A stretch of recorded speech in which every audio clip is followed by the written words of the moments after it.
வணக்க மக்களை, சட்டமன்ற கிடைக்கப்பட்ட மிக முக்கியமான தகவல் என்று வெளியாக இருக்கிறதா? தவறு மேல் தவறு செய்த விஜயா, இனி விஜய்க்கு ஆளுநரே நேரம் தரமாட்டார். மொத்தத்தில் ஜோலி முடிஞ்சதாம். வாங்க வீடியோவை மூலமாக்கலாம்.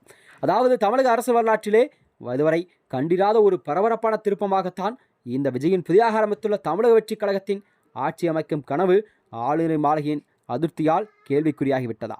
அதாவது ஒரு போலி கடிதம், புகார் மற்றும் வீடியோ ஆதாரங்களை சிக்க வைத்து தொடர்ந்து விஜய் தரப்பை இனி ஆளுநர் நேரில் சந்திக்க வாய்ப்பில்லை என தகவல் வெளியாகி இருக்கிறதா? அதாவது ஆளுநர் மாளிகையின் மாண்பு சிதைக்கப்பட்டதா என்ற கேள்வியெல்லாம் மக்களிடம் பெருவாக இருந்திருக்கிறது. அரசியலமைப்பின்படி ஒரு மாநிலத்தில் மிக உயர்ந்த அதிகாரம் கொண்ட அலுவலர்கள் ஆளுநர் மாளிகை. அங்கு சமர்ப்பிக்கப்படும் ஒவ்வொரு ஆவணம் என்பது கண்டிப்பாக சட்டப்பூர்வமானதாகவும் உண்மையானதாகவும் இருக்க வேண்டிய ஒரு அரசியல் கட்சியின் அடிப்படை பொறுப்பு தான்.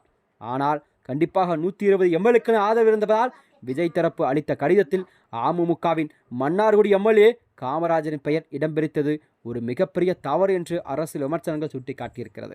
இந்த வகையில்தான், அதாவது ஆளுநர் மாளிகை போன்ற அரசியலமைப்பு பதவியிடத்தில் கொடுப்பதில் கடிதத்தில் இவ்வளவு பெரிய குளறுபடியெல்லாம் நேராகவே கூடாது என்று ஆளுநரை ஏமாற்றும் செயல் மட்டுமல்லாமல் ஒட்டுமொத்த ஜனநாயக அமைப்புக்கே இது கேள்விக்குறியாக்கிறது என்ற மூத்த வழக்கறிஞர்களெல்லாம் கருத்துக்களை தெரிவித்திருக்கிறார்கள். அதாவது இந்த விவகாரத்தில் விஜய் தரப்புக்கு ஒரு பின்னடைவாக அமைந்திருக்கிறதா? அவர்கள் வெளியிட்ட ஒரு வீடியோ தான். நேற்று 3வது முறையாக ஆளுநரை சந்தித்த விஜய் தனக்கு பெரும்பான்மை இருப்பதாக கூறி ஆட்சி அமைக்க உரிமை கோரியிருக்கிறார். ஆனால் இந்த உரிமை கோரலில் விடுதலை சிறுத்தைகள் கட்சி மற்றும் இந்திய முஸ்லிம் கட்சி மற்றும் கட்சியின் ஆதரவு கடிதங்கள் இடம்பெறவில்லை.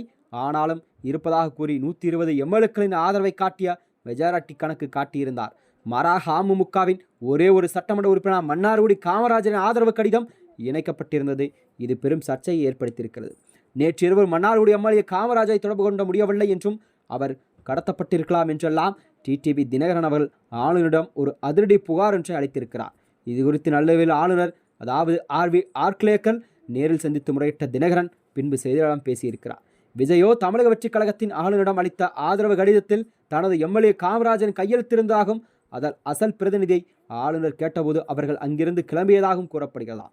இதற்கிடையில் ஆளுநர் மாலையிலிருந்து, அதாவது எம்எல்ஏ காமராஜருக்கு நேரடியாக தொலைபேசி அழைத்துச் சென்றது நீங்கள் ஆதரவு கடிதம் கொடுத்தீர்களா என்ற கேள்விக்கு நான் அப்படி எந்த ஒரு கடிதம் தரவில்லை என்று நேரில் வருகிறேன் என்றும் கூறிவிட்டார் காமராஜர்.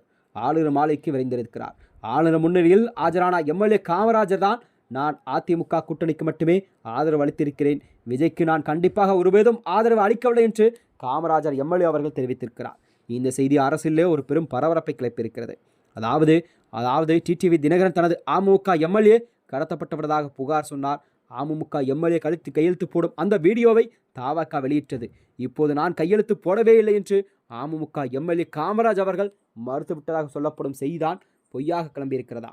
மேலும் இது போன்ற வீடியோக்களை தெரிந்து கொள்ள நமது சேனலை மறக்காமல் சப்ஸ்கிரைப் செய்து கொள்ளுங்கள். நன்றி, வணக்கம்.